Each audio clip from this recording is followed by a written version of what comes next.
A very good morning to everybody here. Good morning. Are you all ready for the day? Okay, good. Great. Thank you. My name is John Sham, and I'll be the MC for most of the event today. And it's going to be a long, busy, but very exciting day.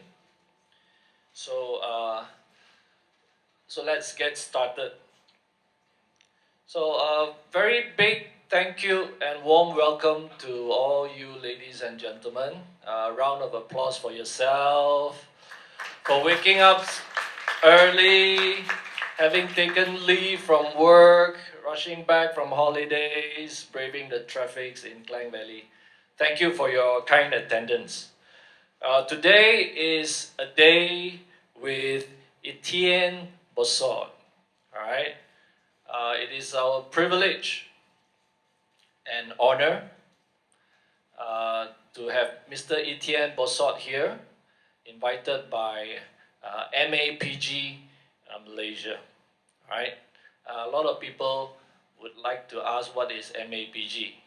So MAPG stands for Malaysian Advanced Photographers Group. All right. For anything further, I'll leave it to my friend Wei Tat to tell you more about it. Anyway, one big round of applause for Mr. Etienne Bossot.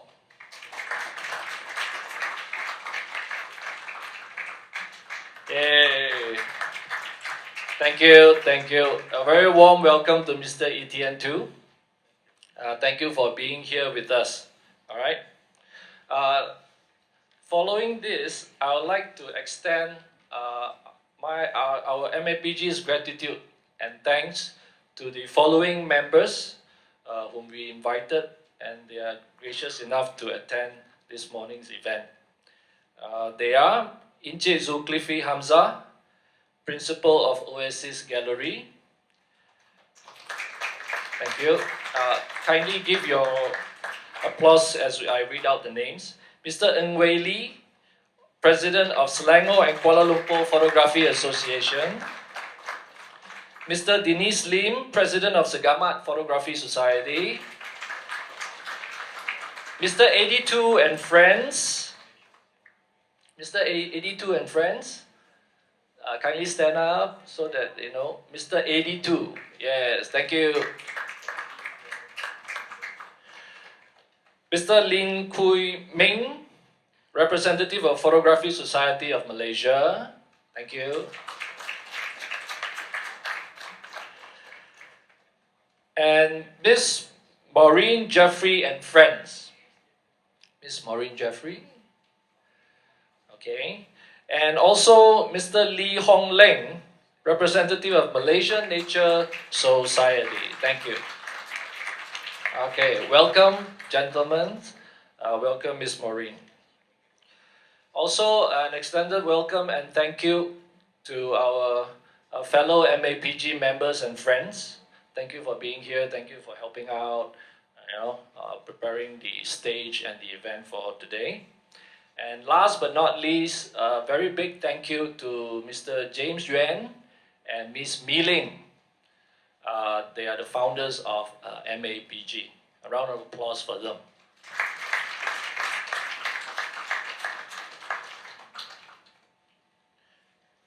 Okay, without further ado, I would like to start off with today's events by calling upon Mr. Chong Wei Tat of MAPG to give his welcoming speech.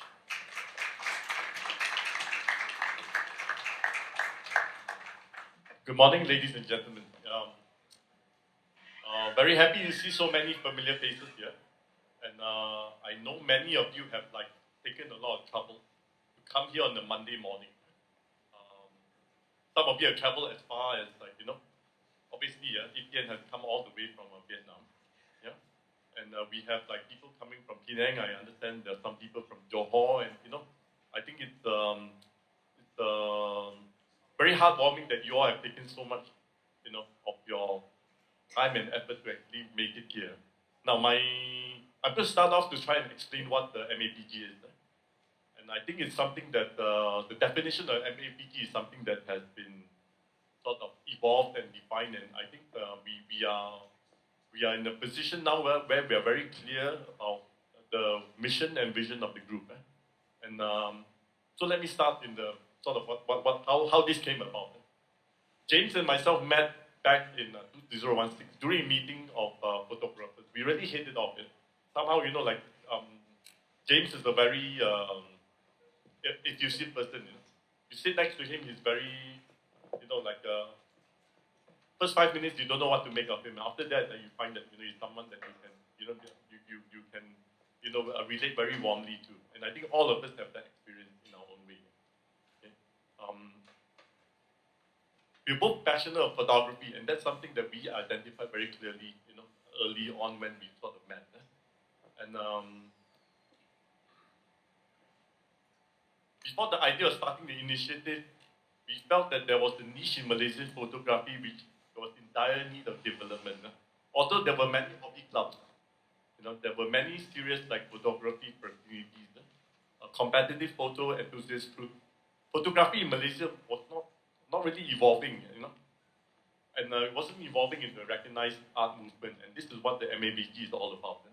Original ideas need a permanent germinate, and we saw this as an important role for the MABG to play. MABG was initiated on September 4th, 2017, with James' vision of bringing together motivated and talented Malaysian photographers to provide a platform in order to elevate their work onto the fine art photography world stage. In that regard, we have organized activities, workshops, and brought together multidisciplinary subject matter experts to establish a structured protocol to produce artist work. How to shoot, to curate, to frame, caption, and present one's work. I think this is the area of photography that, prior to sort of my own sort of induction to MAPG, I don't think, I had that discipline. We all thought, just shooting photos, being able to Photoshop, and being able to post photos onto Facebook and getting liked. I think, with the MAPG, we sort of structured that a lot more to realize and appreciate that photography, to do it justice, has a lot more that we can actually do. We have to present the work in the best light, and we have to exhibit it, and we have to, establish it as an art piece. Okay. Now, it might appear like something's trivial, right? This might appear trivial in simple description, but any member who has gone through the process of sort of trying to describe your work, trying to define your work, trying to caption your work, would know how difficult it is to plumb into the depth of one's soul and undistorted intentions to come up with an honest description and true representation of your work. Yeah? I think we've gone through a few workshops. I think many of us, when put in that position, it's much more difficult to do than said. Yeah? To actually caption a piece of work, I think, if you're in front of the computer in the middle of the night, posting onto Facebook, versus something that you're going to be putting up on the blank wall with thousands of visitors to come and critique your work, I think, that thought process is very different. Yeah? The MAPG provides the artist images a chance of greatness where every member is equally respected, aims to be inclusive in terms of forms, interact, stimulate dialogue, explore concepts and techniques to share, to experiment in each member's journey. We need to be selective in our membership, to maintain a harmonious and incubative environment for artists to share and allow their creations to bloom. Therefore, membership in the MAPG is by invitation only, and we constantly review our membership profiles to ensure that we are growing with the right people on board. The MAPG is not a commercial entity. Yeah, I think we need to stress that, because I think when we started, there's much speculation about the MAPG is. And I think that today I'd like to make that statement very clear. It's not a commercial entity. It is a privately funded initiative funded by a CSR program from Hong Kong, led by Mr. James Yen and his wife as our patrons. The MAPG collaborates with KL photographers, that's myself, Ilsford, Wesley Wong, Mark Liao, and the Oasis Art Village to enable these workshops and exhibitions to come to life. The MAG is free and independent, And it's not tied to any camera brand which has its own commercial agenda and offering its patronage. One of the observations of most photography societies in Malaysia is that it is dominated by older and senior members. I'm no exception to that.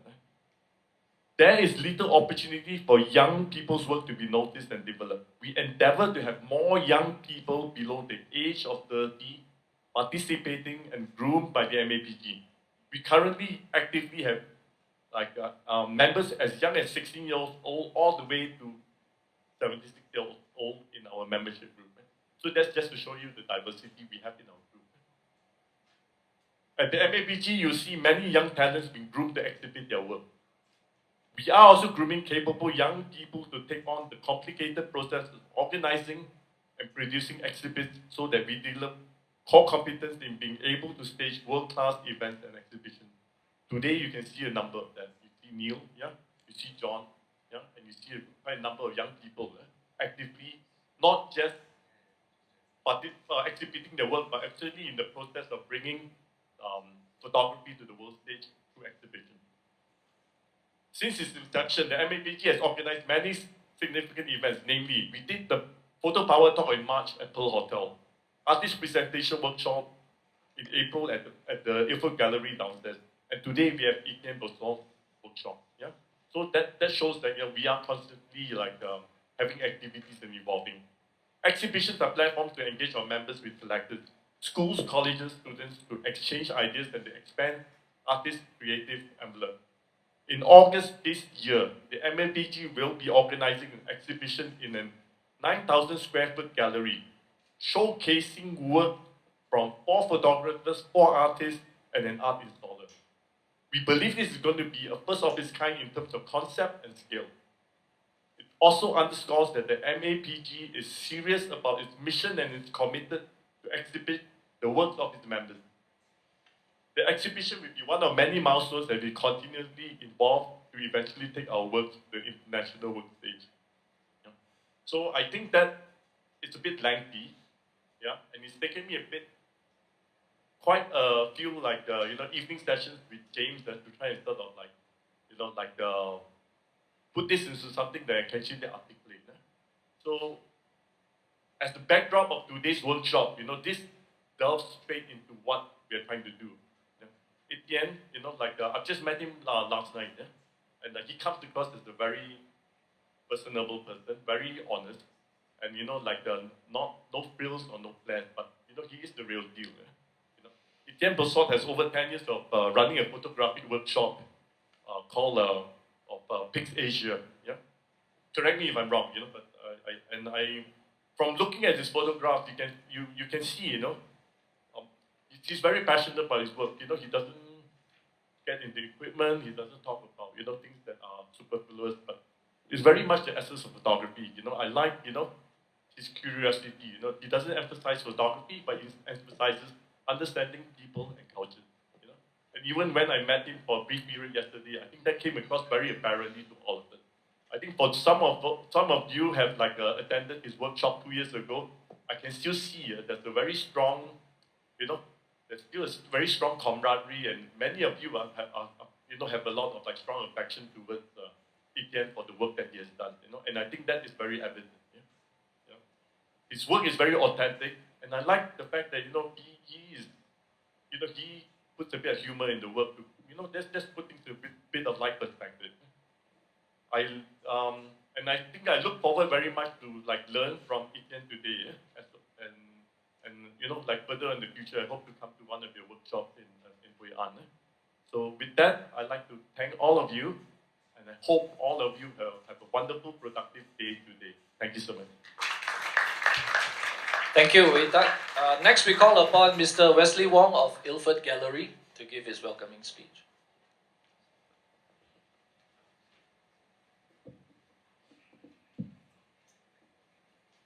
Good morning to all. So for those who are still celebrating Selamat Hari Raya, Salam Aidilfitri. So we have already entered New Malaysia for more than a month, and there's no old people here. All right, everyone is young, regardless of age, because our Prime Minister is 93. We know that. So it's indeed a privilege to be able to collaborate with MAPG. And on behalf of Ilford Gallery, I would like to thank your patron, Mr. James Nguyen, and also the committee members of MAPG in Malaysia to make this possible. Frankly speaking, I do not know Etienne until I saw his profile, and it's indeed a privilege to know how much you have spent your time in Asia, or in Southeast Asia in particular. I can't imagine myself doing something similar in a Western country, right? Maybe because I miss a food here, right? So now, what is more important is that Ilford Gallery opens up a platform and to collaborate, to open up a platform to collaborate with many photography communities and even camera brands or even any photographic brands in particular, to enable, to serve as a bridge for Malaysian photographers to have access to exhibition space, education, and incubation. That's what we strive at Ilford Gallery. As you know, Ilford is a 140-year-old camera brand, and we are privileged to have the first Ilford Gallery in the world based in Oasis. Now, as part of our collaborative effort, we are in a way, we have to put on some anchor brands to help us get started, and also not because of biasness, but because of what we believe in, the values, the collaborative values that we can derive on a win-win situation. So for some of the brands like X-Rite, ISO, Epson, Profoto, Wacom, these are our key technology partners. Key meaning they are rather exclusive under the roof of Ilford Gallery. Now, what it means is that it translates into more understanding and accessibility of knowing what they can do for fellow photographers, right? You know, people has been branding me as Wesley, someone very technical. Well, true enough, I have to admit that I'm a trained engineer.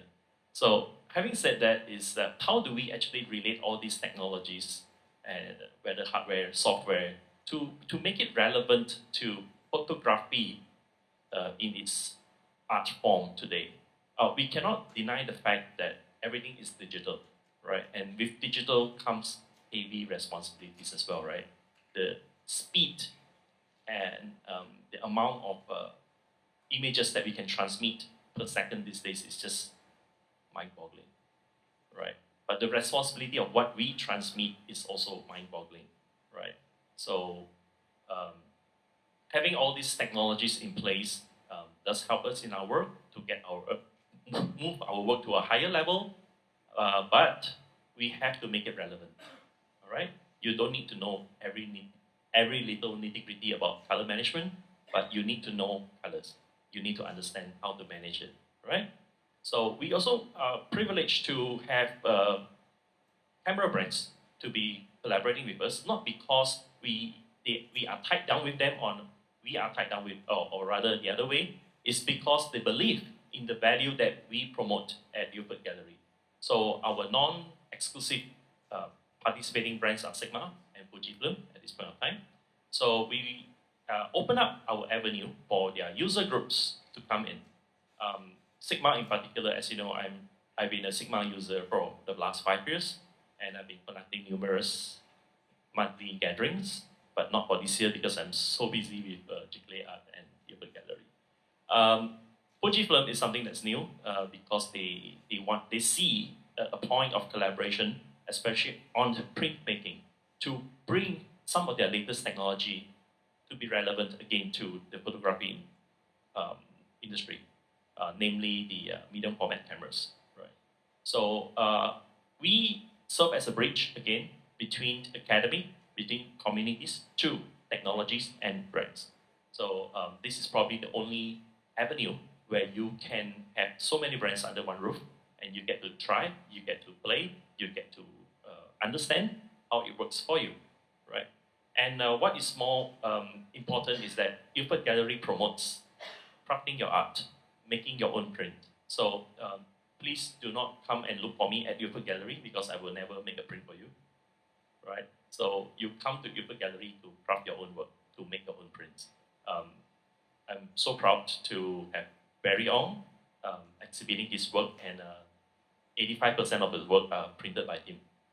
Right, so that is really something quite revolutionary, right? Okay, so I won't bore you with this because I will be putting the hammer to the nail at 2:30 during my speech, and that's where you will start to hate me, and yeah, ask me questions then. Thank you very much. Thank you, Mr. Wesley.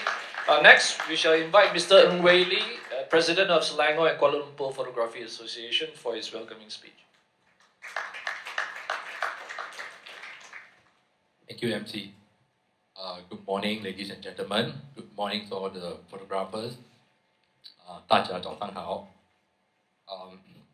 First of all, I'd like to congratulate MEPG for hosting such a big event and inviting Mr. Etienne to come all the way to give us a wonderful talk about street photography.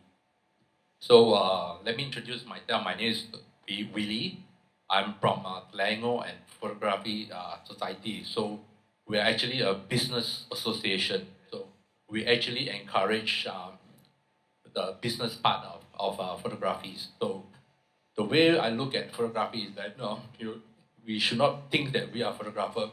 We should think that all of you are an artist, because only artists, then you can command the value. If you think yourself as the photographers, so you'll be just facing the price issue. So for us, we also encourage photographers to print and to exhibit. I believe that this is the full circle of photography, because if you don't print, you're not going to see the value of the photos, and the photos are actually very priceless. So once again, I'd like to congratulate MPPG. Thank you very much. Thank you, Mr. Ng. All right, now we shall invite our Mr. Etienne Bossot to give us his talk on composition. Mr. Etienne, please. So, I am here today to talk to you about creativity.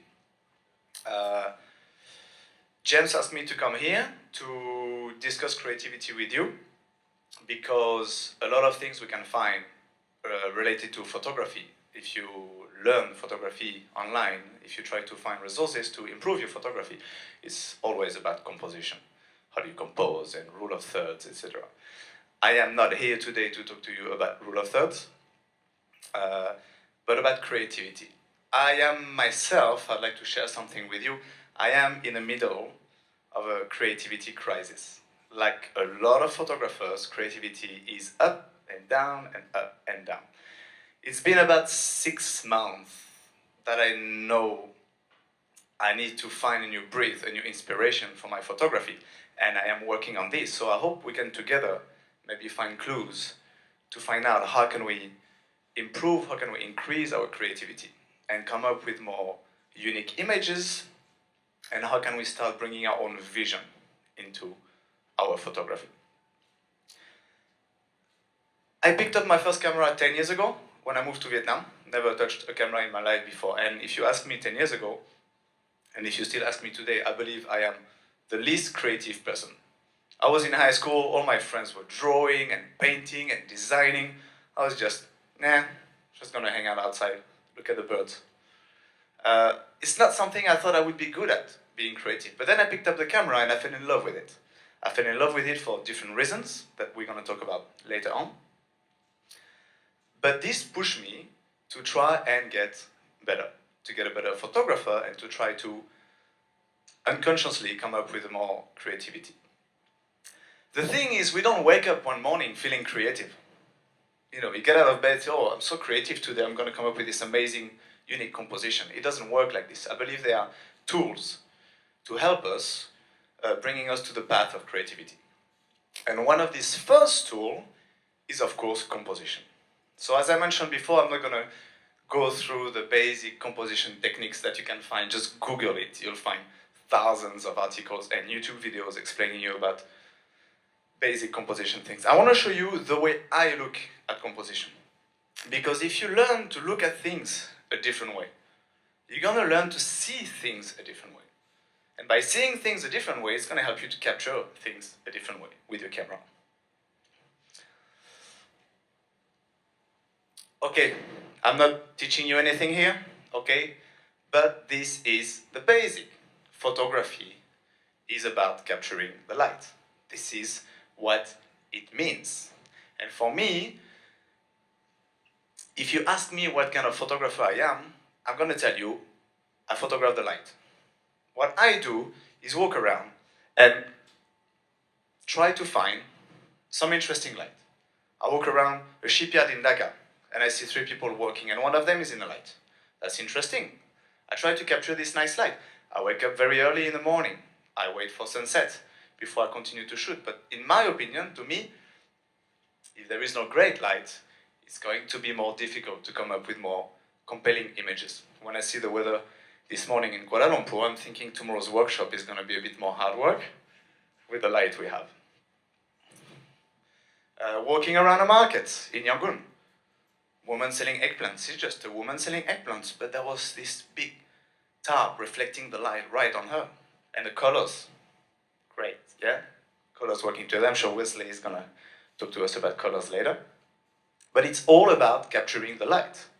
So this is the most important thing. As a photographer, the first thing you need to do, I believe, is to teach your eyes to see the light. Your camera cannot capture what your eyes can see. Your eyes have a better dynamic range that your camera has. You need to see what light is going to work for you. What light is going to give you the best textures in the shadows, in the highlights, without overexposing or underexposing, etc. So this takes a bit of time, but in order to do that, you need to photograph a lot. I started my photography by shooting everything. Oh, look at this, look at this, look at that. And I realized quickly that this light didn't work, this light didn't work, but this light gave me interesting results. Can try to learn to deal with harsh lights, okay? Try to shoot with harsh light, with soft light, etc. We're going to talk about that tomorrow during the workshop. Anyway, once I see the light, the most important thing to me after that is to look at the surroundings of my subject. Because after all, if you only focus on your subject, you're going to say, oh, here's Wesley, I'm going to point and shoot. Oh, April is here, oh, everyone. And I'm going to stay where I am and take a photo, and things are not going to be really interesting. So if you pay attention to your surroundings, this is what will really increase your creativity. This is what will give you different angles, okay? If I like the mountains, the water behind, if I like the ripples around him, I'm going to include some of the ripples in the foreground, some in the background. So this will basically tell you how to frame. I like this green fishing net. I wanted this green fishing net in my background. Everything else was a distraction that forced me to cut both of my subjects in half. Because if I included more of them, I would have some red plastic baskets behind. Seeing this woman in the market, I was about to take a picture when I realized there was someone carrying something with the same color as her in the foreground. But you will not see these things if you look at your subject. What I'm trying to push people to do on a workshop, on a tour, is once you find your subject, stop looking at it. You will have time later to spend with your subject, to chat with them, to interact with them, to wait for the right moment. But everything else is more important. Important for your composition and important for the story you have to tell. Same thing here, yeah? Another example, fishing net, the green on the pink of a hat, but I really wanted to keep only the fishing net in the background, lots of distractions on the side, and when I teach photography to people, a lot of Western people coming to Asia for the first time, everything is messy. Sorry to say, guys, but there is a lot of things happening in Asia. Plastic bags, people everywhere, traffic, colors, etc. It can be a mess, so I really try to push people to simplify things to start with. And only once you find these things, only once I found the best light and I put it in the right place, in the right angle, I found the right background, I found the right foreground, I found my frame. This is how I'm going to frame my subject. Only then I will spend my time waiting for the moment. My subject could be just standing, and my subject sees me come with my camera, and they stop, and they pause, and they look at me, and they have a chat. And I'm going to wait, I'm going to analyze the scene, I'm going to see how the light plays on their faces, I'm going to try to see what's going on around, what action I can anticipate, and then I will wait for things to happen. Wait for the body gesture of my subject to give me an extra dynamism. Someone, mostly on a silhouette, someone just standing like this looks like a black sausage, yeah? You need to create the shape, you need to create the dynamism, the action that will bring the extra plus on the picture. Mostly photographing people. So something, sorry, I forgot to say at the beginning, I am a people photographer. This is where my interest is. I love Asia because Asia has a lot of people.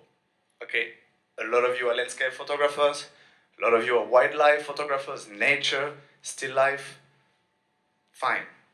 I like people, so I'm going to talk about people. I'm going to show you examples about people photography. Of course, the genres can merge, the lines are very blurred, and we can apply these things to, I believe, any type of photography.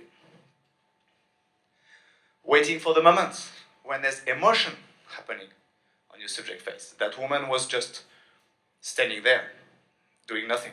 And as she put her veil back on and closed her eyes, I saw something happen.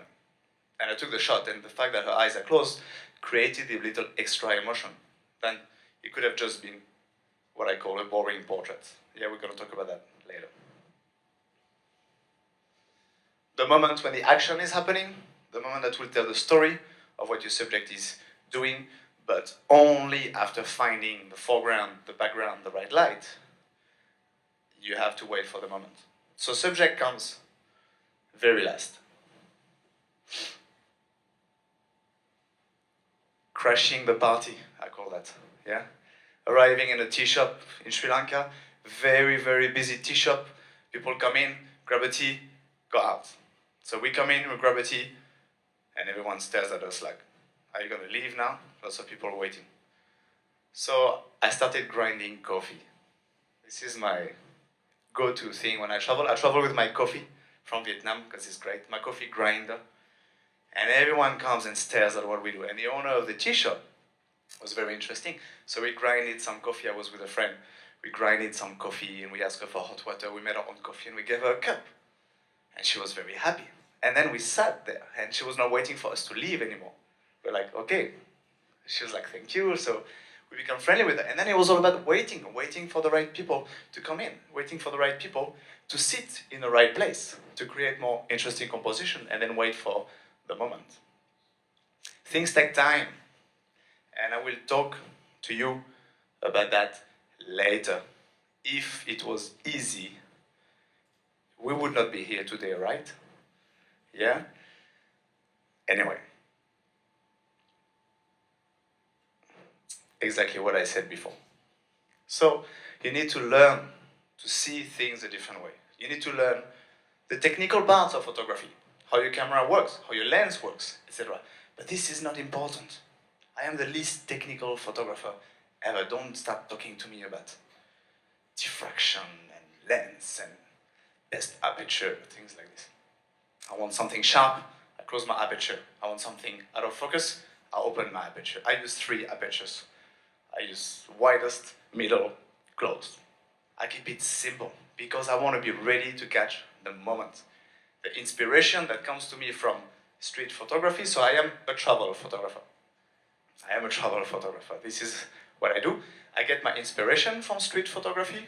I try to do street photography. I am not good at it, but I think street photography brings us the inspiration to be fast, to capture the moment, and to try to connect the things we see, to connect our layers. And in my opinion, it's the most difficult field of photography. And when it's difficult, this is when we are out of our comfort zone, and this is when we learn things.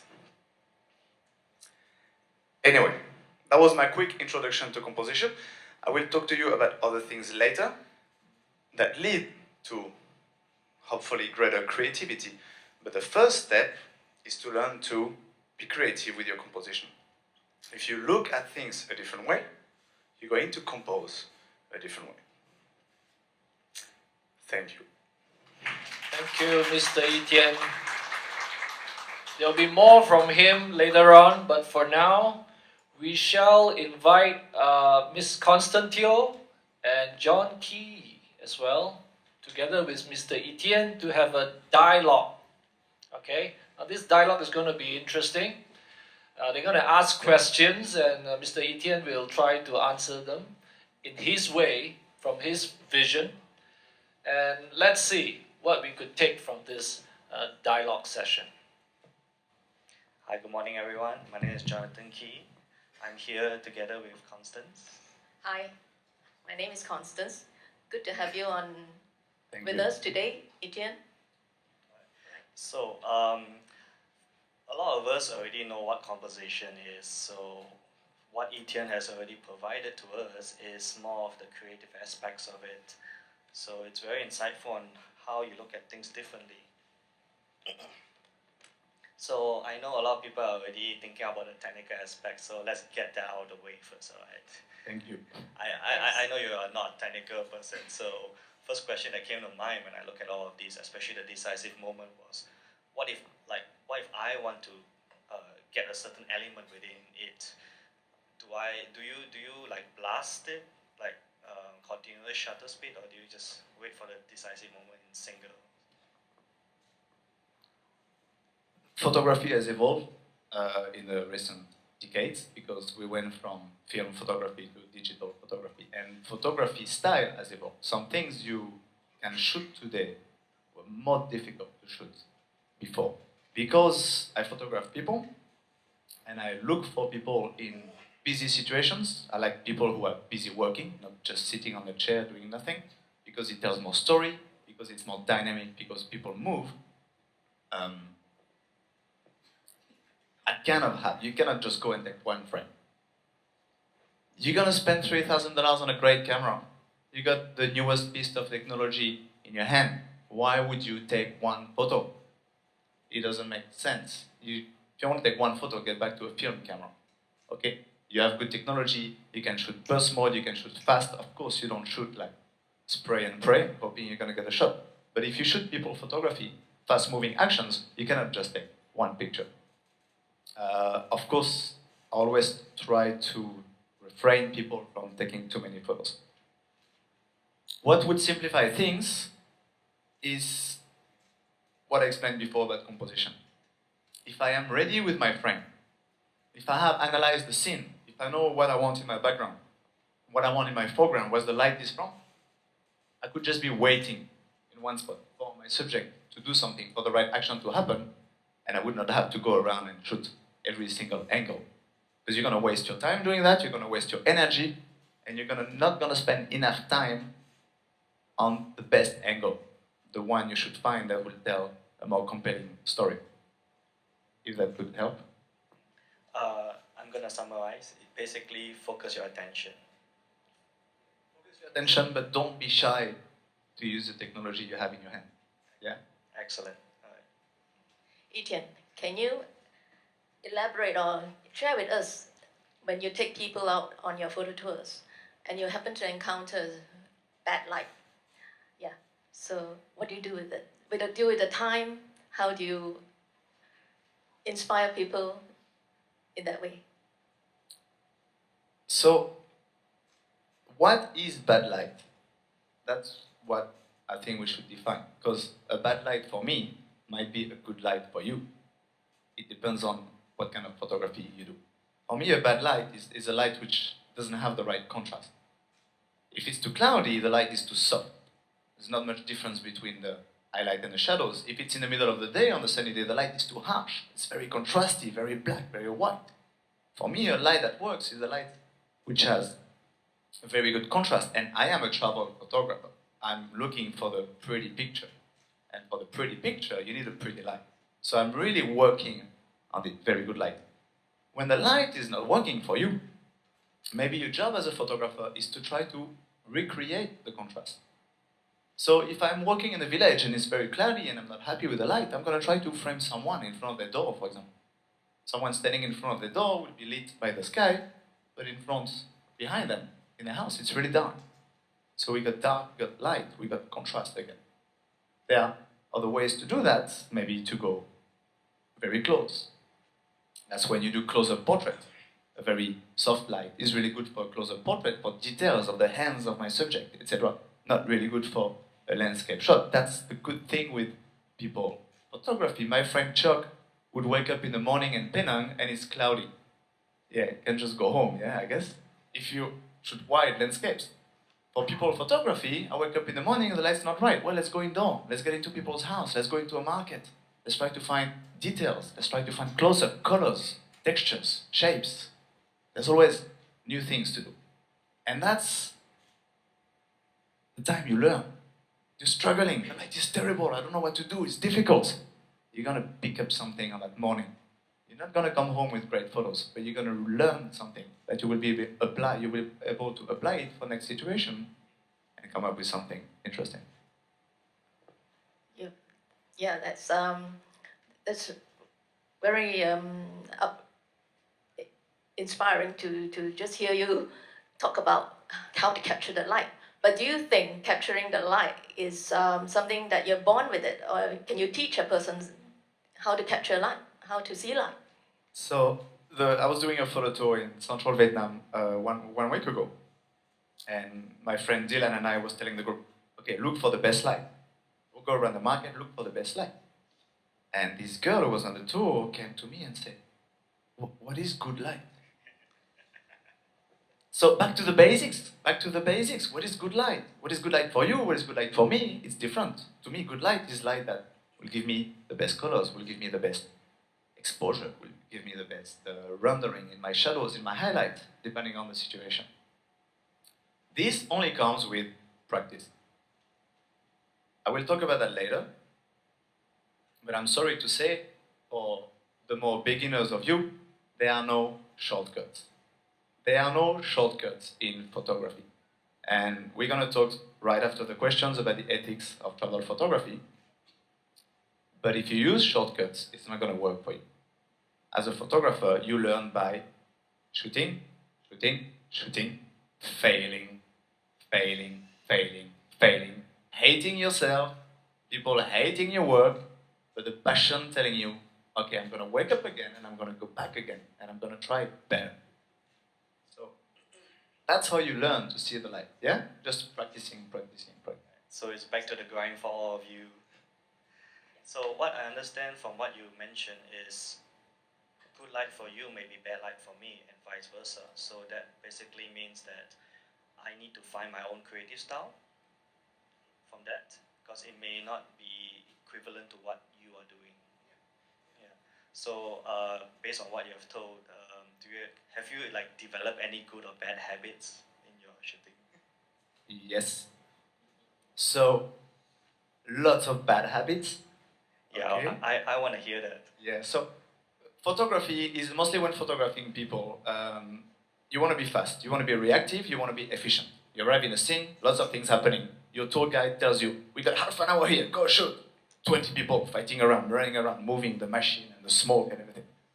You have to be fast and efficient. So there's something for that I call creating your own photography template.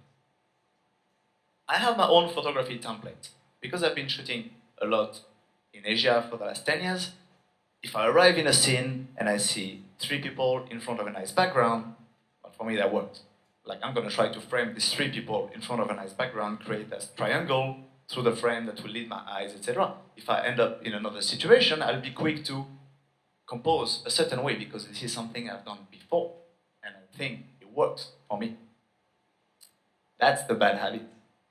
It's going to make me more efficient and faster to analyze a scene and to try to capture something, but I'm going to end up with the same pictures. If I compose the same way, the people will be different, the background will be different, but my photo will look the same. So the bad habit is to compose the same way. Okay? So you need to find ways to break these templates and to come up with new things. And we're going to talk about that later on, the creativity part. A note came to me. If you keep shooting the same way, then you have created your style. So would it be okay to stick to your style or try to recreate it every time you get inspiration? This is very personal. This is very, very personal. I will use a comparison here. I don't know, we have any chef in the audience? People who love cooking? For me, yeah. For me, there's a chef and there's a chef. The same way there's a photographer and there is a photographer. You're gonna cook some amazing pasta carbonara and people love them and they will come back to eat your pasta carbonara. Personally, after 3 years of cooking pasta carbonara, I'm gonna tell myself, maybe I should try something else. This is personal. Some people are happy shooting the same thing, and if it's your case, it is fine. But I'm trying to evolve. We are people.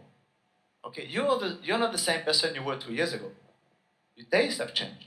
You have changed. We're getting older. Oh, it's more difficult to wake up in the morning, to lay down on the floor, to take photos. The place we should have changed. Okay, Kuala Lumpur looks very different than 10 years ago. You cannot be shooting the same thing. It wouldn't make sense. We evolve. Everything evolves. Everything changes around us. Going to try to capture a photo you took 10 years ago in the street of Kuala Lumpur is not going to work. The wall is different. There's a big skyscraper next to it. So, by pushing yourself to try to photograph something different is when you're going to try to push yourself to be more creative and learn something. Etienne, can I just ask you this question? You have many templates in your compositions. Have you, just now you mentioned that you are facing some sort of a plateau or in your career. Can I just ask you, during shooting, you've run out of ideas before? All the time. For me, it's a 3-year thing. It's a 2 or 3 year thing. 3 years ago, I was fed up with my photos. I was on the plateau. I was realizing I was taking the same photos over and over again. So I thought it was time to change, and I tried to change. I tried to use a different lens with a different aperture. So basically, I don't know, it makes sense, but I used to shoot 50mm with really wide apertures. I used to take a lot of portraits, very shallow depth of field. I really like this. I thought it was time to stop, so I tried to stop. I took my 50mm and I shot at f8. And after 30 seconds, I was like, oh, wait, let me just take a photo at f2 here. It's gonna be nice, I like it. I just couldn't do it by myself because I'm too lazy. You have to push yourself. So what did I do? I changed my camera system. And I bought a Fujifilm camera. And I bought a 35mm, a 23mm, so equivalent to 35. And I shot at f8. And I was not allowed to open my aperture, and I hated myself for the first 3 weeks. I was in Myanmar, first time with this camera. The first 2 weeks, I was like, what am I doing with this thing? Where's my Canon? Where's my wide aperture? 2 weeks later, I decided I would never touch my Canon again. I was happy.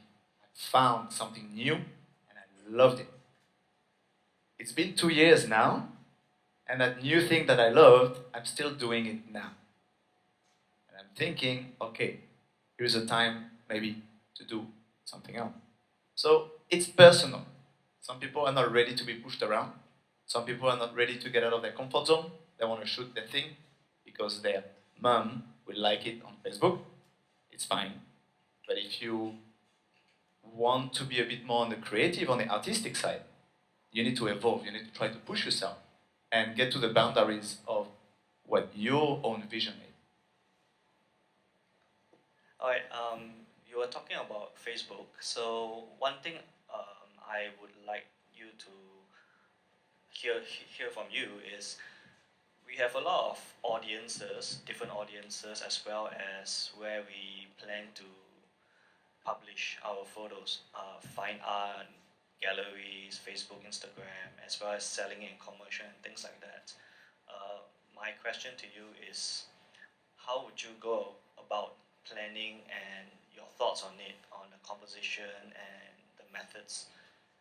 How different would it be, and how does it relate to your shooting style? So, I am a travel photographer. I make my living from running photography workshops. I shoot weddings, I shoot hotels and resorts and food, but this is just on the side. I have less and less time to do that. So I do not need to create a photo because people will like it. I don't need to sell my photo. I don't need to. And I believe I need to have good photos. If people look at my photos and think that crap, they're not going to come on my tour because they don't think I can teach them anything. But I can afford to be creative. If I'm hired to shoot a cover for a magazine, I'm going to think maybe I should shoot vertical. Maybe I should leave some negative space to add some text on it. So of course, depending on the type of photography you do, you're going to shoot different things. Something I've done recently, I've done that on Facebook and I actually need to do that on Instagram, is I have different accounts. On Facebook, I have Pics of Asia, which is my business name, which are nice travel pictures that I know people will like, photos of people on the workshop, etc. And then I have Etienne Bossot photography, where very recently I started to only share work that I found more interesting. I found it's more me, what I want to do, and guess what? I got much, much less likes on this picture. Because they're not the wow photo that everyone wanted to see, that everyone is used to see. There are photos that are a little bit different, a little bit more, you need to spend more time looking at them to understand that. Maybe they don't work, I'm just experimenting. Maybe the photo, I look at it in next month, I'll be like, this is terrible, why did I put that online? But this is what I want to do, because I want to explore more my own thing. So basically, in terms of photography, of your passion and your actual profession, you have to compartmentalize everything? Once again, it depends on everyone, it depends on the field of photography you do, Yes. but you need to leave the room to express yourself. Do not shoot what people expect to see, because you're going to end up shooting the same things over and over again. Create that Instagram account with a fake name, not telling anyone, start putting photos there, see what happens. You won't have maybe the same number of likes that your other profile, but maybe the people who like your photos are more interesting people. And to me, if I have 10,000 people who like my photos, and if I have 2 photographers that I think very high of them who like my photos, is worth much more than the 10,000 people. So who likes your photos? Who? If a photographer, you really like their work, like your photo, and tell you, this is very interesting. That's all I need. All right, just 2 more things from me. Please like my photos. Alright, and a more serious note, if you were to go back to a 50mm, I think it would be very different. What are your thoughts on that? I went back to the 50mm. I went back to the wide open 50mm because I missed it. You know, I cannot go from shooting something I love to completely stop it. I spent the first 6 months, the first year with my 35mm, and after 1 year I was like, I haven't shot a good portrait in 1 year. I like a nice close-up portrait, so I didn't know myself what to say. I was telling people, I was teaching people, you know, stop getting close and shoot portraits of old ladies. They all look the same, you know. Go wide, include more elements in your frame, tell more interesting stories, get more interesting compositions. But then I take a close-up portrait with a very blurry background and I'm like, yes! So it feels good. So I went back to the 50mm, but I would only use it for close-up portrait. It's not something I would be walking around the streets with. It's a lens I would put on if I know the portrait of the month is right here, I would try to. And once again, portrait, to me, has to be creative. Yeah, the portrait. The thing with portraits, they can all look the same. You take a nice person in front of a nice background and you put them on the thirds. Take 600 photos like this, kind of start look all the same. So still, you need to be creative with your portrait. You need to come up with original portraits. But do what you love at the end. You cannot force yourself too much. All right, final question for me before Constance close. Now that you have gone back to the 50, is there any significant difference in terms of your creativity workflow from before and after, especially the hiatus? Indeed. Well, that's a good thing, I guess, yeah? I didn't get to shoot the same things again. Even though the idea is still the same, I found a subject I think is going to work well with the 50, with a wide aperture, which was the same idea I had 3 years ago. But people evolve, things evolve. So I'm working more on local light, I'm working more on lines, on colors, on waiting for the moments. Before I was a bit in a rush, you know, you take a close-up portrait of someone you don't know, you feel you gotta rush it, because you're in their space, you're in a private space, you're like, oh, okay, like, oh, thank you, sorry, and you're gonna walk away, okay? The goal for me now is to really try to, I'm gonna spend half an hour chatting with my subject before I even put the camera up, because I wanna get the shot, I wanna take my time. And the more I will speak with my subject, the more I will know about my subject. And I'll speak to you for 10 minutes. And I know how old you are, and where do you live, and what is your job.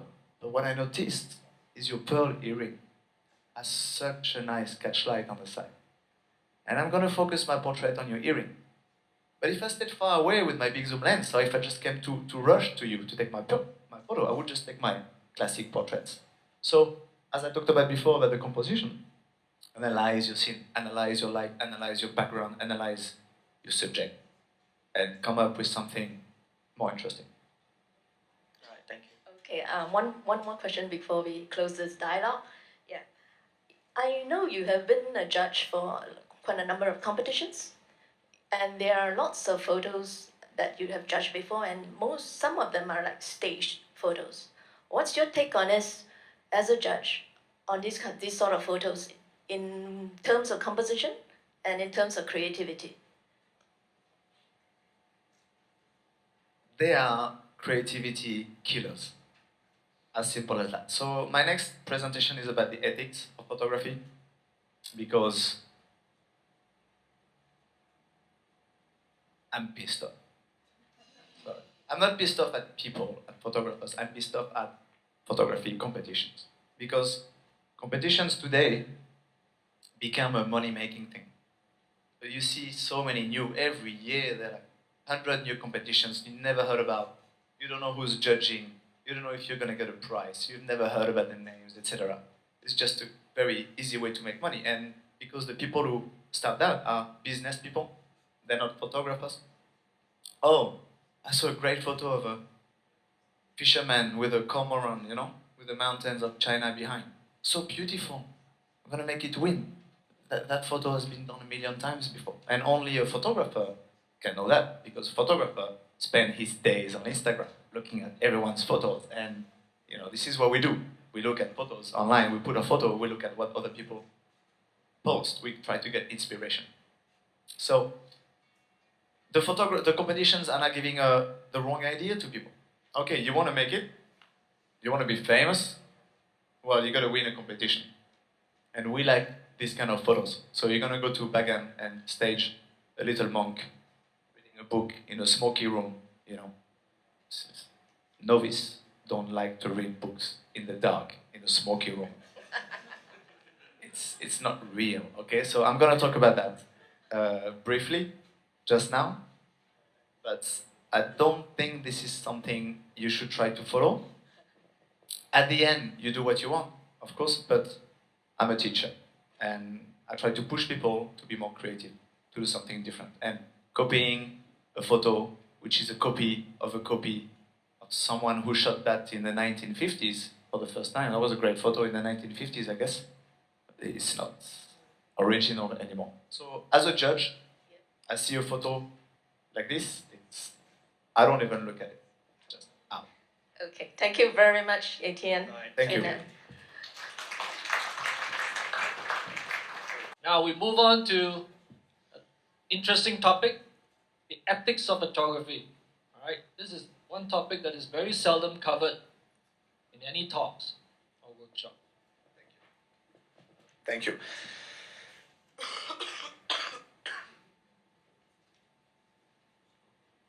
I'm going to keep this one quite short, because this is something I've been talking about before. So I don't want to do the same presentation I did last year in Kuala Lumpur. If you're interested, go have a look on the website. Look in the search box for ethics. You'll find the article about ethics of photography. It was an hour presentation. I'm not going to do that again with you. I'm going to try to summarize it, but this applies exactly to the question Constance just asked me. So, when doing travel photography, when traveling to remote locations, I think one needs to ask themselves the notion of authenticity. What is authentic? You're gonna travel to Myanmar and you want to photograph the monks walking with their umbrella because this is what Myanmar is. But today, the monks don't have umbrellas anymore. They wear Coca-Cola t-shirt, not the monks, but you imagine going into a place in a village where people dress traditional. Sorry, no, they don't dress traditional anymore. They wear t-shirts and jeans. This is what is authentic today. And travel photography, if you look up at the definition of travel photography online, it's about capturing the essence of a place, of its people, of its culture, of its architecture, of the way people look, the way people live. So you're gonna come somewhere and think, well, I actually wanted this old man to be dressed traditionally with his bow and arrow and shoot some birds in the jungle, and you're disappointed it doesn't happen. You're disappointed. Why? Because you saw that photo winning a competition. And you thought, you know, you're going to find that. So these winning competition photos, first they fool people. They pretend that this is what you're going to find when you travel there. You'll be disappointed not to find that. And you can be tempted to say, okay, can you go wear your old, not traditional clothes, please, and stay in that nice light and do like this with your bow and arrow? This is not authentic.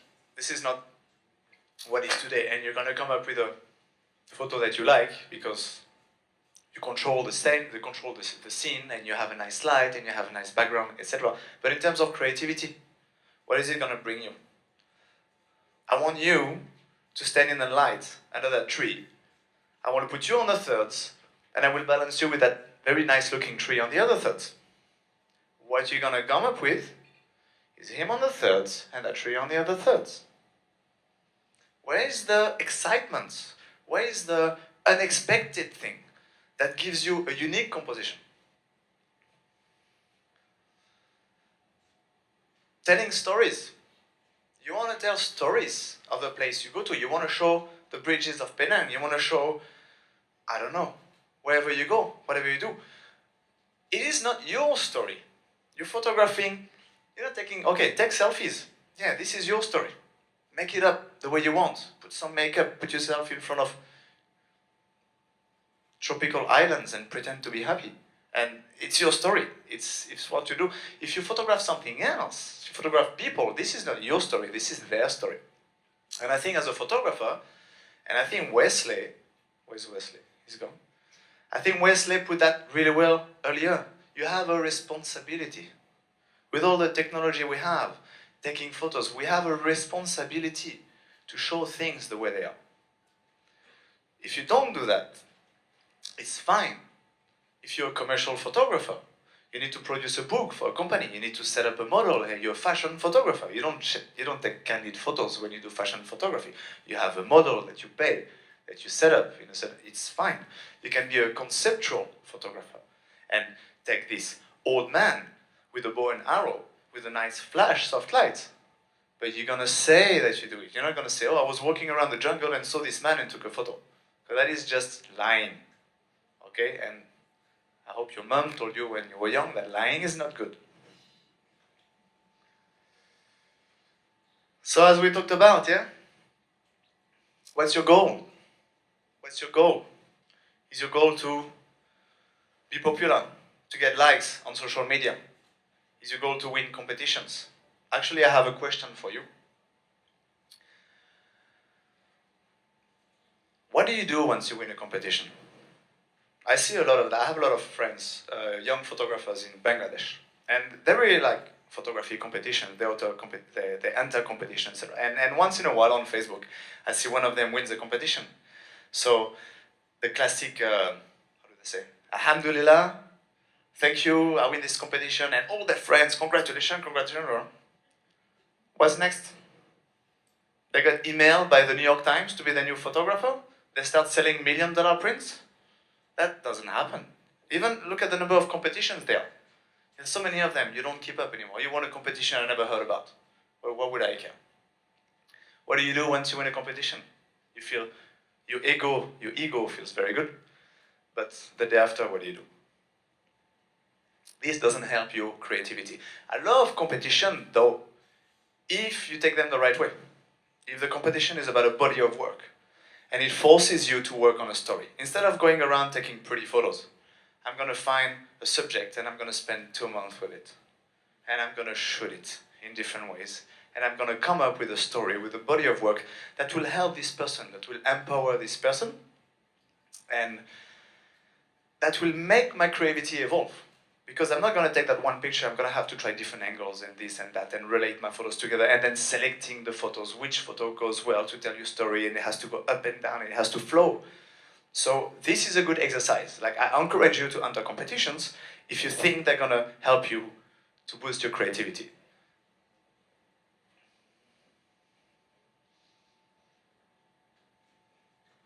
And then it's about you. Okay, we're going to talk about that this afternoon, the creativity part. But how do you come up with unique work?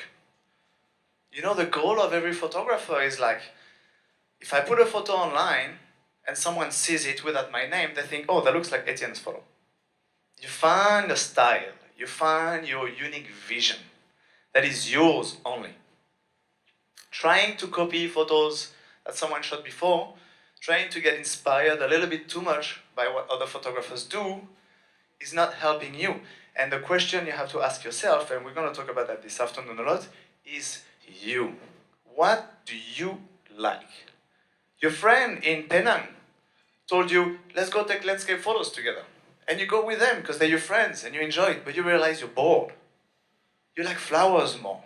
You like birds. You like people, like me. Do what you feel is right for you. Follow your passion. Follow something. It has to make you feel involved. If you got to wake up at 4 in the morning to shoot it, you cannot wake up and think, oh, I got to wake up, shoot another bird. Like, if you don't like it, you got to feel, okay, today I'm going to get it. This is the shot. This is the subject I'm looking for. This is the story that makes me feel I'm involved in it.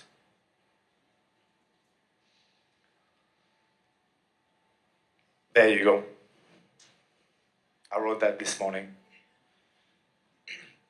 This is about you, yeah? The true creativity comes from you. The thing you have to understand is that you are unique. We are all unique. We are different people. We are from different cultures. Malaysia is amazing. Number of culture mixing together. Everyone is different. Everyone likes different things. Everyone has different feelings. Everyone has different interests and speaks different languages and grew up in different families. Express that through your photography. Don't try to copy what someone else did because they're not you. And you're going to express your own vision better than anyone else. And this is when true originality, the uniqueness of your work comes from.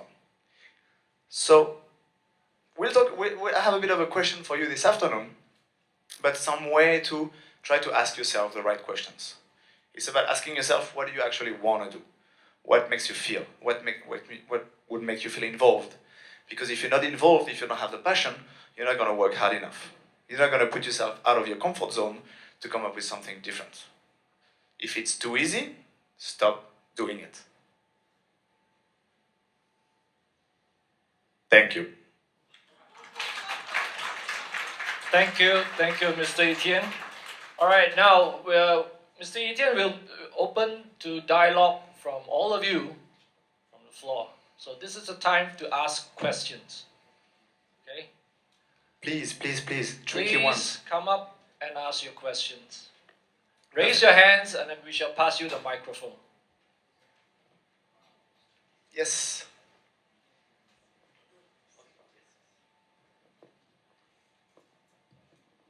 Hello. Etienne, my name is Eddie. Here. Hi. You spoke about ethics, photographing pictures, travel pictures especially. Yeah, there's a big debate on this, whether the picture is authentic or staged. Of course, when you stage a picture, it must be real. It cannot be something that is obscure. For example, like what you mentioned just now, no novice monk read a book in the dark or under a beam of ray, that is ridiculous.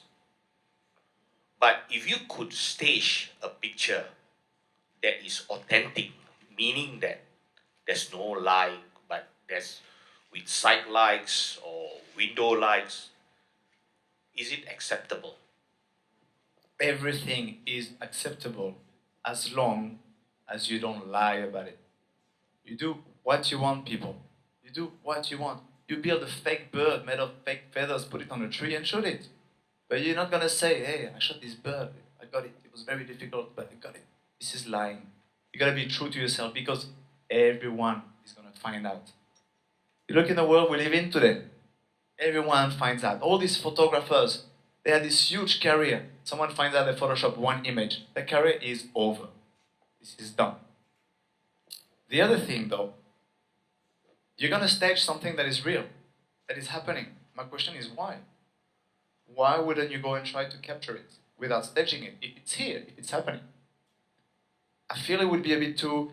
I did stage photos, okay? My first trip to Myanmar 7 years ago. I was going to Myanmar to build an itinerary for the photo tour. I had to come home with a great photo. I had to sell this tour. I arrived in Bagan, I went to the temple, I went to see the monk and I said, can I borrow some of your novice for the morning? And he was like, sure. Okay, that's easy. So I took these two novices, or one of them actually, and I put him with an umbrella walking in front of a temple, and I took the shot. And I didn't feel good about myself. I got the shot. First, the shot was boring, because it was too predictable. And second, I just didn't feel good. I came home and I said, it's a nice shot. Personally, I didn't feel good about it. It was just too easy. It was not something I learned.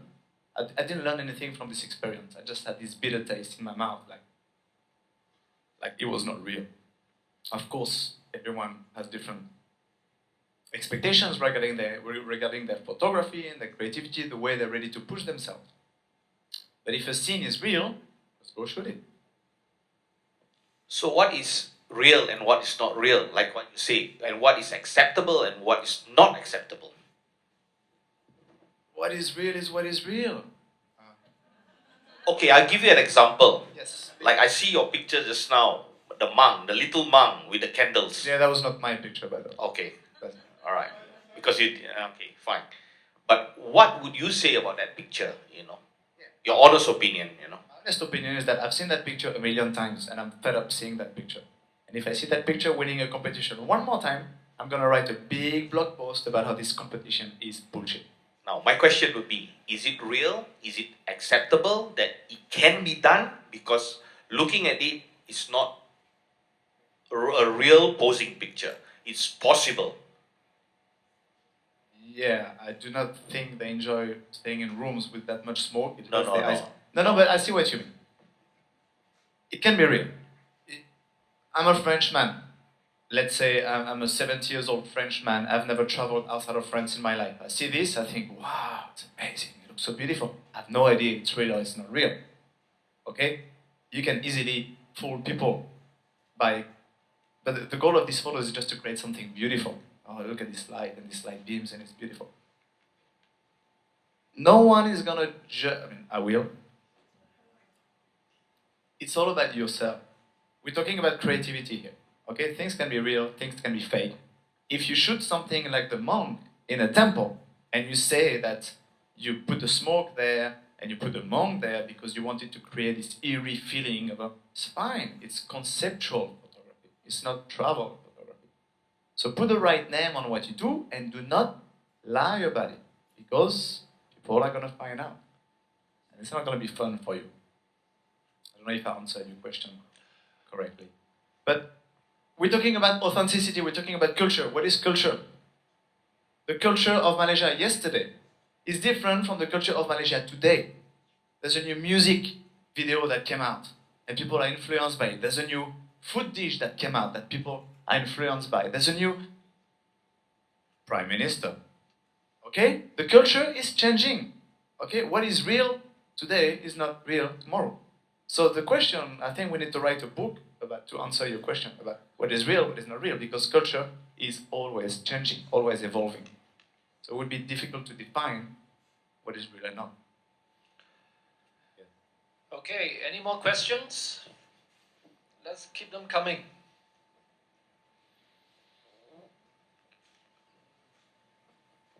Hello, Etienne. My name is Mike, right? Hi. I mean, Eddie took one of my questions away, right? So, but did a good job of it. So, couple of things, right? I've looked up your photographs before I came here this morning. Are we going to hear this afternoon about photographic technique? Because, you know, you're a very good photographer, and that's really what I want to learn from you. Thank you. So the question is, are we going to hear about photographic technique? That's the first question. That's not the topic of my talk today. You can hear all about it because it's all on the website. I teach online. Everything I do, everything I teach is on the website in tutorials and articles. But this is not what I came here to do today. So if we have time, I'm happy to talk about it. But today we talk about creativity and how you can try to come up with more unique work and put your own vision into your picture. Okay, so if you're talking about unique work and you're talking about creativity, when you're doing the portrait photos that we saw before, are you giving that particular person an incentive to pose for you? No, I would. So for me, there's no satisfaction in a relationship with my subject if there is no exchange. You look at the world. You're taking a photo of someone. I'm not going to take a photo of them and not giving them something back. Okay, and I'm not talking about money because very, very touchy topic here. Giving money to people when traveling. Okay, my view on it is I try to do it as little as possible because you arrive in a village, you take photo, you give money. Foreigners equal money. Then the next day you come to the same village, take photo, they're gonna come and ask you for $1. It spoils people, but you can give something back. You can give them a picture. You can come and sponsor an NGO if you really want to, that helps the village, but you can mostly give them the time to the interaction. And it happens a lot, mostly in Vietnam, because I can speak with the people in Vietnam, but I bring a group of 6 people in an old lady's home because I know her and we come in and the light is great and the background is great and we're all taking a photo and we chat with her for half an hour and she's laughing and then we leave and we say goodbye and she says thank you. Happens all the time because we gave her something back. She asked me, where are these people from? And I always go and touch my hair, you know. Like they don't see, if you travel to places where people don't travel much, they're very curious about you. They want to know about you. They want to find out where you're from, what you do, how old you are, and do people in your country do this or not? So it's actually an interesting way. Okay, it's actually an interesting way to approach people. Because if you realize that people are curious, you're going to go and open yourself to them. But yes, to answer your questions, I would not feel satisfied by just taking a photo, walking away. Like you take something from people and your duty as a photographer is somehow to give them something back. Any more questions? Okay, at the back.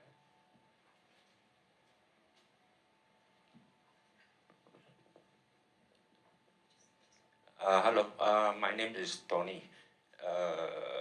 Good morning. Morning. Now the question I like to ask is now I think many people would like to know whether the images just now you've been telling be truthful about the images, but the things nowadays many images have been created in PS, Photoshop. They take things away, they add things. So there's an incident not long ago about this Steve McCurry. I heard about him, yeah? Yeah, the create. We find out they put something and take something away. I don't know whether this one is true or not. So what about these kind of things?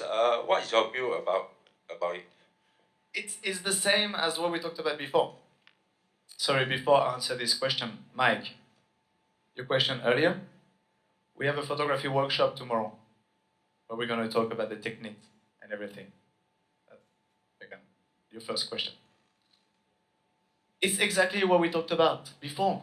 If you go and stage a photo and you say it's staged, it's fine with that. The problem, what happened with Steve McCurry, is he called himself a photojournalist. And then he removes something from his picture. I'm happy. I have a small black thing floating on the water behind my subject. I'm going to remove it. I'm not a photojournalist. I'm a travel photographer. If that distracts my composition, if that brings me away from my main subject, from the elements I want to show, if it's not something huge, of course, it's a small thing, I'm going to remove it. I don't have any problem with that because I'm not a photojournalist. So it depends who you call yourself. And if you're a landscape photographer, you have to edit your pictures because, you know, the sky is very bright and the mountain is darker and you need to pop these colors and you need to create areas of light to lead the eyes through the picture. It's something like landscape photographers have always done. Ansel Adams was the first one to spend countless hours in the darkroom to play with his pictures. So it is necessary for certain fields of photography, but now photojournalism, because of the recent scandals that happen, is getting more and more strict. Like as a photojournalist today, you have to shoot JPEG. You're not even allowed to shoot RAW anymore because you need to give them the original picture. Because this is what photojournalism is to show the place the way it is. So define yourself as a photographer. Ask yourself, what kind of photographer do I want to be? And if you want to stage apples and bananas on the table, because this is your thing, but it's great, do it. You know, this is your thing. It's going to make you feel happy to wake up in the morning. So it's about you at the end. So understand yourself. We'll talk about that this afternoon. Thank you. Next. Hi, Faisal here. What's your opinion about taking pictures of people and they don't know that you take of them? 'Cause I like to take on my Zoom. That's as natural as you can get. It's not staged, and you were making a point about don't stage your pictures, keep it real. I take a lot with my Zoom, and sometimes I get good pictures. This is fine. We were discussing before. I'm not a zoom lens guy. My biggest zoom is 50 millimeter. My biggest focal length, because I like the people. I like the interaction. I like to get close and talk to them. If you and I go on a safari in Africa now, I bet you'll come out with better photos than me. Because my little 35 millimeter lens will not allow me to get too close to the lion, while you're going to be able to shoot it. So, depends on the kind of photography you do. In terms of creativity, though, this is something I see a lot. I see a lot of Westerners coming to Asia. And for Westerners, it's quite difficult to get close to people. Mostly the Americans, the British. You know, it's like, wow, don't get too close. Their comfort zone, you're not allowed to get too close. And talk to them. Oh my God, you're going to intrude in their private life. And this is Asia. You cannot look at things with your Westerners' culture, with your ethno-culturist point of view. You have to look at things the way people look at things where you travel. So when I see the people come traveling to Asia with a big zoom lens, there's the same pattern happening a lot. Okay? Because I have a big zoom lens, I don't need to get close to John. I don't need to go talk to him. I don't really want to go talk to him because maybe he's going to ask me for $1 and I don't want to give him. So I have my big zoom lens and I'm going, oh, he doesn't see me here. And I'm going to take my photo. And we're going to see someone over there. I'm thinking, oh, that's nice. They don't see me. And take my photo. Where is the work around the composition then? If I want to take photo of John, but I want to change my background, I'm going to have to walk to you to change my background. It's going to take me 2 minutes. John is going to be gone by the time. Shooting with a zoom lens restricts your creativity because you're very quick to point and shoot, and the work of the composition, of the light, of the background, of the foreground, and then on the subject itself, kind of goes to the trash. By getting close to John, I'm going to realize, oh, his hat is very interesting. I'm going to realize, oh, his hat, the flag on his hat is the same as the flag on his polo. I like this. And maybe the yellow of something on the table is the same yellow as his shirt. So I'm going to try to put things together. From far away, we tend to not see these things. So creativity-wise, of course we don't talk about wildlife photography. Creativity-wise, I'm always trying to push people to get close. This is one of the first things I tell people on the workshop is you get close, and you are never too close. The closer you are, the more flexible you will be to change your background, change your foreground, etc., and seeing more things on your subject. It makes it easy. It makes it easy, right? But what did we talk about before? If it's easy, you're probably doing it wrong. Questions? Anybody? Albert? Morning, Indian. Morning. My name is Albert.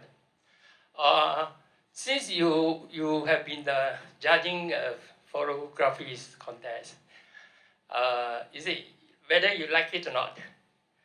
Most winning photographs are being staged. More and more, yes. It's a fact of life. Is it? I want your opinion on this. My opinion on this is that we need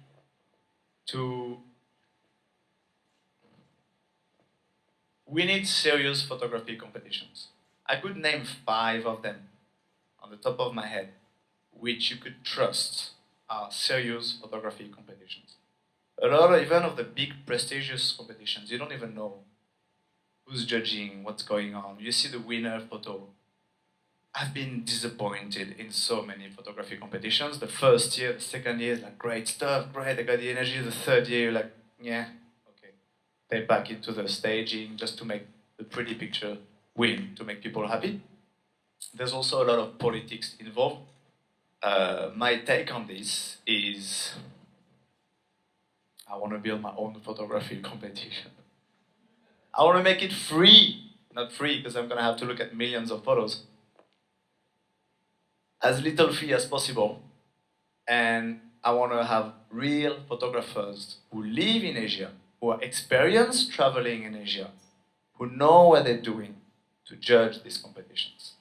And only judge the photos that award the photos, which show real creativity, something we've never seen before. That would be, in my opinion, what a good photography competition is. The problem is, the photo that I love, that I've never seen before, which is this great, intricate composition with many layers, most people are not going to get it. So, my photo competition, the winner, the press is going to be like, I don't understand this picture. It's not a cute kid with smoke in the background. So it's going to be more difficult, and it's back to the ethics. Do you do things for popularity, or do you do things for yourself?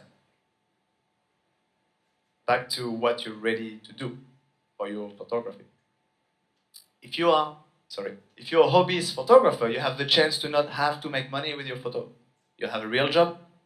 Maybe you hope to be a photographer.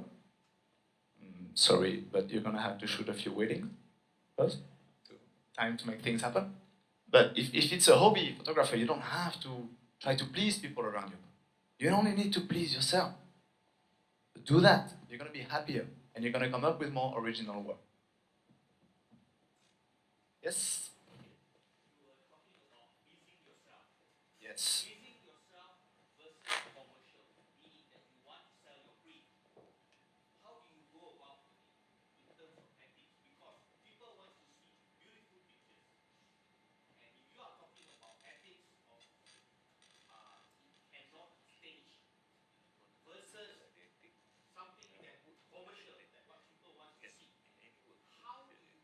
So, I'm talking about something cannot be staged. We're talking travel photography here, yeah? We're not talking commercial photography, fashion photography, or... We're talking travel photography.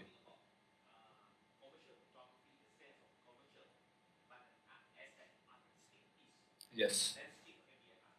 Yes, yes. So, it's your values. You can take a very boring photo of a canyon with a beam of light in that everyone has taken 10,000 times in the past and sell it for, how much? $4.2 million? Something like this, because you're very good at marketing and selling yourself. If you can go to sleep at night after that, it's fine, you're rich. If you feel like maybe you've done something not right, so we all have different values, we all have different expectations, yeah? At the end, follow what you feel is right for yourself. But you need to put food on the table. I have kids to put through school, okay? I take jobs all the time. I do family photo shoots. I do extremely boring hotel shoots because I need to make a living as well. So you need to balance the things you do today. Maybe you're not going to be keen to do them tomorrow. The things you did yesterday, today you think, I hope I never have to do that again. But you need to put priorities on the table as well, financial or personal. So if you're a hobbyist photographer, it's easier because it's just for fun. If you're a professional photographer and you sell prints, you know this print is going to sell more than this one, and go and sell it. But you need to leave the room for the creative side. Even if you don't share them, even if you don't print them, you need to continue your personal work. A lot of photographers work full-time, they're big names, full-time. They have their personal projects on the side you never hear about. They spend 5 years working on something. After 5 years, they think it's good enough, they're going to publish it. And it's just personal, or to help maybe the people that photograph. Okay. Hi Etienne, Azman here. I have a question because you're talking about creativity. I want to stress on the fact that there seems to be like trend, like lens culture, the shock and awe photos. The idea is that in order to be seen as nouveau, to be avant-garde, is that the more shock and awe you do, you get recognition. And personally for me, I don't want to get out of my comfort zone and to do something because it's trendy. What's your viewpoint? Because there was one photography competition, this young woman, because this I'm talking about younger people who want to experiment. She won a portrait photography for a portrait of her grandmother, which doesn't exist. Yeah, think about that. I mean, there's no picture of her grandmother, yet it was called My Grandmother. I mean, it is that kind of a thing, because it gives you the impression that you want to go even beyond outside the box. This is totally zany, and yet it is considered wow, so people are telling, hey, that's fantastic, so your viewpoint. I personally didn't think that was wow when I saw it. I was like, is this bullshit or is this wow? I'm still not sure about that. It's art. You cannot question art. You know what I mean? Some people will exhibit their own pieces on a frame and say it's art and sell it for a lot of money. Okay, what do you think of that? Some people will say, yeah. The fact of always trying to run on the new thing. I need to do the photo that no one has done before. I need to shoot the thing that never been done before. You're trying too hard. You're trying too hard to please the people, to do something that will shock the people. You're not really doing what you want to do. Okay, I think there's only a few percentage of people on this planet who really have this crazy, and I say crazy, creative mind. Like a real, proper, crazy artist. When you meet him in the street, you're like, wow, this guy is nuts. And he's got this creative thing happening, okay? I think only a few people are like this, but you cannot really try to push yourself to come up with this new thing that no one thought about, because first, you're not 16 years old, and in the world we live in today, you need to be onto the new things, to be able to come up with the new things, yeah? With all this new social media, all this new technology, we haven't seen the new photography from tomorrow, because it doesn't exist yet. We haven't seen the new job from tomorrow. Yeah, my wife asked me, what do you think kids are going to do as a job in the future? I told her, they're going to do a job that doesn't exist today. It's evolving so fast, things are changing. It's the same for the photography. You cannot know what's going to happen tomorrow. You're going to have these crazy people to come up with new things. Same answer, I'm going to tell you again, do what you feel is your thing. And don't try to push yourself to do something that you think people will like. Because you're not true to yourself. Okay, we got one more down there. Hi, my name's Lok. I've got a question on ethics. Is it okay to post pictures of other people's children on the internet? For example, in Myanmar, when I took out my camera, the parents actually asked the children to pose for me. So, they were willing participants. Asian parents love their children. And it's very typical to walk around a village and have the grandmother come with a kid in the arm and have the group of photographers take my kid's photo. They love because they're very proud of their kids. And for them, the foreigner, the stranger is going to come take photo of their kids. Hey, see, my kid is cute. They're taking their photo. do that in the US. Good luck with you, yeah? So it's different cultures, different values. It's a different topic. I take photos of children, sometimes, less and less, because they get a bit too much the same. I put them on social media, okay? Because I think it's an interesting picture, because of the composition, because of the light, because of the moment, not just the kid. So I'm keen to do that, but I got the, like, I live in Asia, yeah? I don't think about shocking someone's feeling, because you're always going to hurt someone's feeling. There's always someone who's going to complain. Put a photo of kids. How dare you put photo of kids on social media? The parents don't even agree on that. Sorry, I hurt your feelings, but I don't care, honestly. So, to a certain degree, like, I would not take photo of, naked children swimming in the river all the time, everywhere you go. I'm not going to take photos of naked children, put them on social media, for example. I feel this is wrong. Myself, this is my own value from my own culture. There's no answer to that, I'm sorry. There is no, someone will always be offended, and someone will always think, it's fine, don't worry about it. So, once again, what you feel is wrong. What you feel is the limit. But you have to be somehow culturally aware of where you go. You cannot go around Malaysia, take photos, and take the same photos of the same thing in the US. Because the culture is different. You cannot do this and you cannot do that in the same place. Yeah.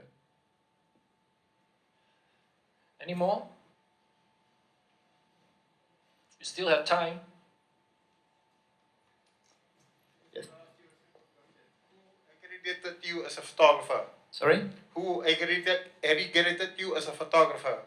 I did. I bought my first camera 10 years ago, and I had no idea what I was doing.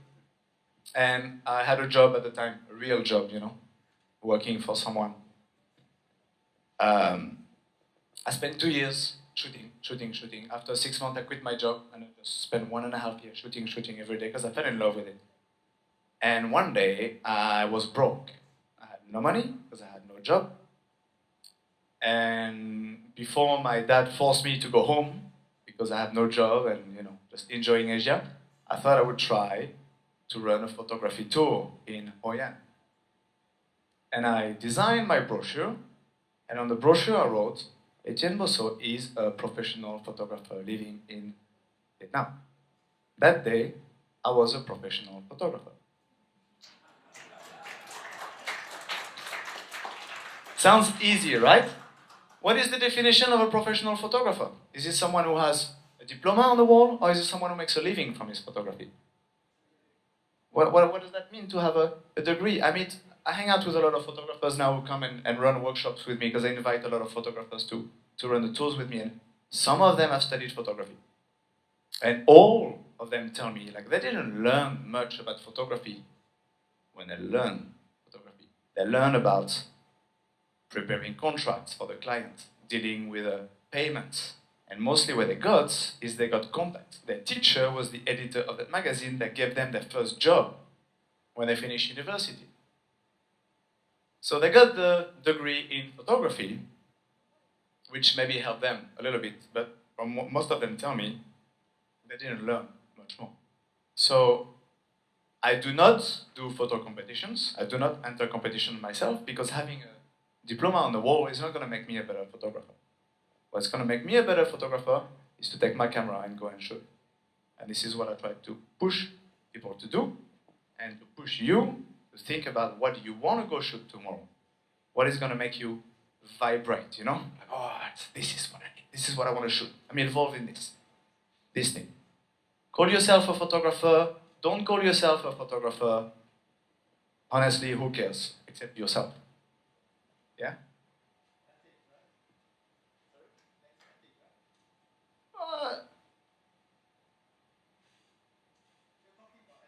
Yeah.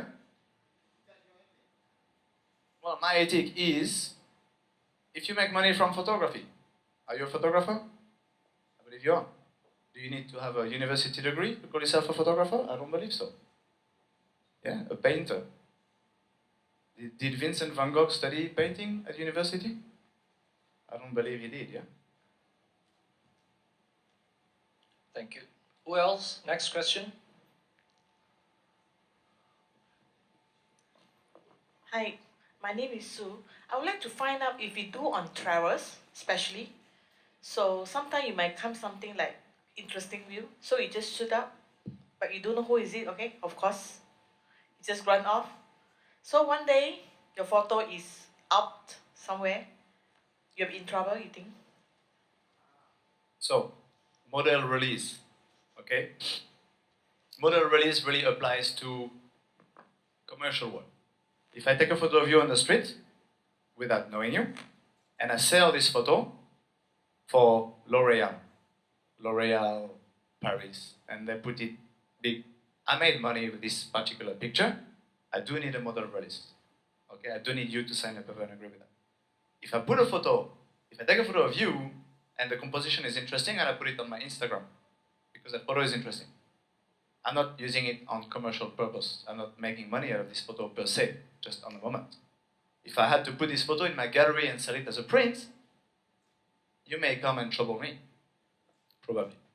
It's very difficult though. Yeah, you're hired by a magazine to travel to these remote parts and to take photos of people.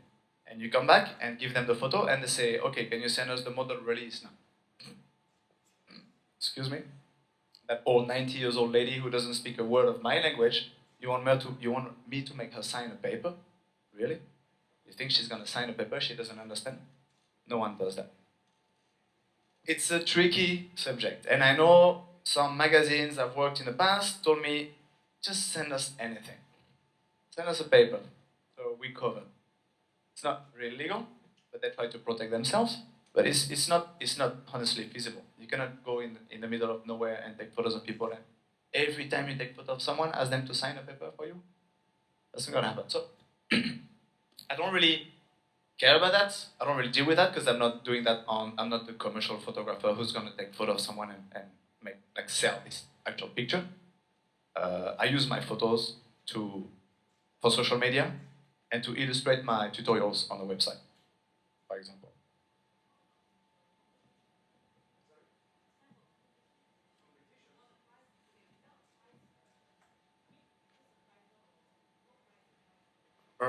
For photography competitions, yeah? That's a good question. Back the title to them. No, yeah. No, that is a good question actually. I don't know about photography. I've never looked into the law, that side of the law, yeah? If you apply one of your pictures with someone for a photography competition and you somehow win a prize with it, do you have to have a model release? I don't know. Anyone? You need? Yeah? You should. So you can travel in Kuala Lumpur and you can meet people in the street and easily talk to them. They understand about signing a paper and what is law. You travel to the jungle of the Chin state at the border with Bangladesh and Myanmar, good luck.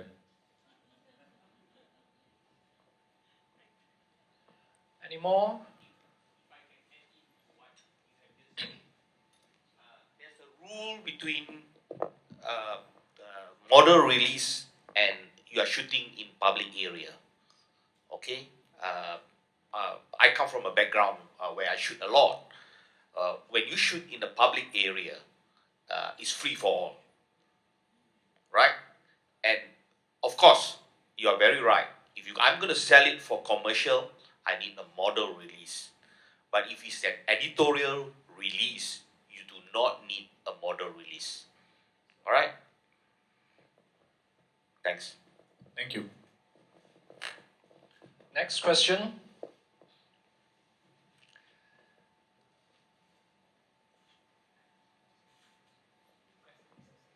Hi, Etienne. I'm very curious as a photographer. When you're not conducting tours and when you're not doing work, what kind of photography do you do? So when I'm not traveling around, When you're not working or when you're not doing, when you shoot for yourself. Yes. What do you shoot? Okay. First, good question. First, I never shoot for myself because I don't have the time. I shoot every day. Every day I'm with a group teaching photography. So I shoot with them somehow. The time I shoot by myself is for my children. Yeah, I pick up the camera, I take my kids to the beach, and this is private, this is for me, for my kid. I don't do enough of that because, you know, after shooting every day, you come home, you don't want to touch the camera somehow. But my personal project is actually my kid, trying to shoot them year after year and see them evolve. I don't have a specific like project name, title, or concept on what I'm just shoot my kids because I want to remember. But yeah, I know I have a few personal projects, ideas in mind that I will probably have time to start working on in the next couple of years, hopefully, if I manage to be less busy. But yeah, no, I don't really do that. Yeah, Etienne, I would like to ask who are your current inspiration and what are your inspirations from the past when you started? Okay, that's a good question. So, I think every travel photographer had Steve McCurry. Think about it. Someone told me that some month ago, and I never thought about it. You have the fashion photographers. I don't know them. You have the big names in wildlife photography and the commercial work, the people who shoot the president and everything.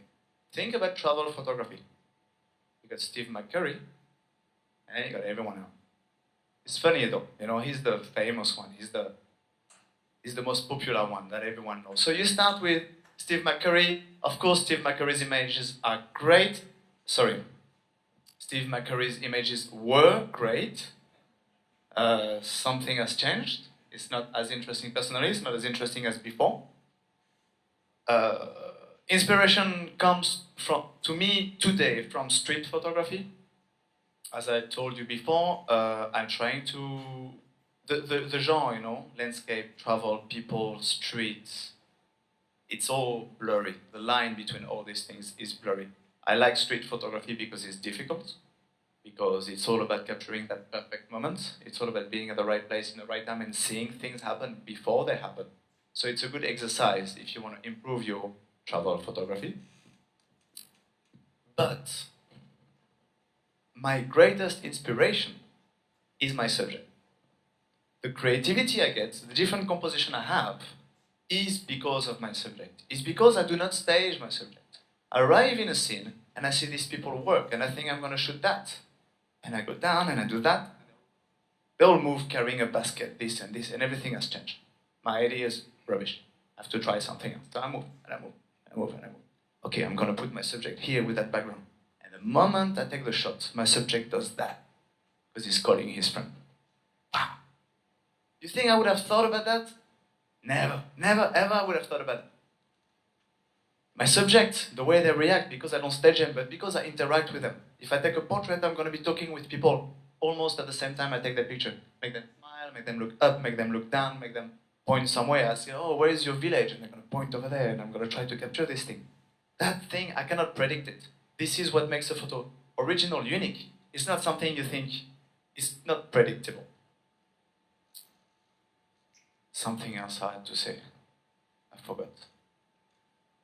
It was pretty good. I forgot.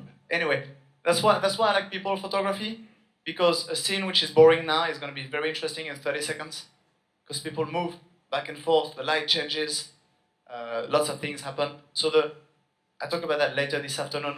For me, the people photography field is the field where you can be the most creative. I appreciate landscape photographers, but I get bored. It's not my thing. You arrive here, you have your scene. I feel I'm not in control. I feel I want to move the mountain a bit closer because it's too far away, and I want to move this rock over there because it's not in the right place. For people photography, you can move, or you can wait for them to move. Things happen fast, and you arrive somewhere you don't have any idea, and then suddenly you see these 3 people coming together in front of this nice background, and you get ready for it. And things happen like this. So it's a very good way to learn. It's a very good way to keep you on your toes, make you reactive, make you fast, and anticipating the action. So the people, my subjects, are actually my greatest inspiration, I think. Okay. Michael. Etienne, Yes. we're doing a lot of talking, right? I've come here to be inspired. You're a very good photographer. This morning, one of the topics was composition. So are we going to see more photos of you that you've done to inspire us with the good composition that you do so we can learn from it? Yeah, we can do that. I have a few photos to show this afternoon. I'm actually thinking about maybe adding a few more for during our lunch break. But I didn't come here to talk about myself. I didn't come here to talk about my photos. I came here to talk about photography and to talk about creativity. Because I don't think talking about myself is going to make me a better photographer. That's simple, very simple. Come tomorrow on the workshop. We'll talk about techniques and composition and things like this. The real learning time.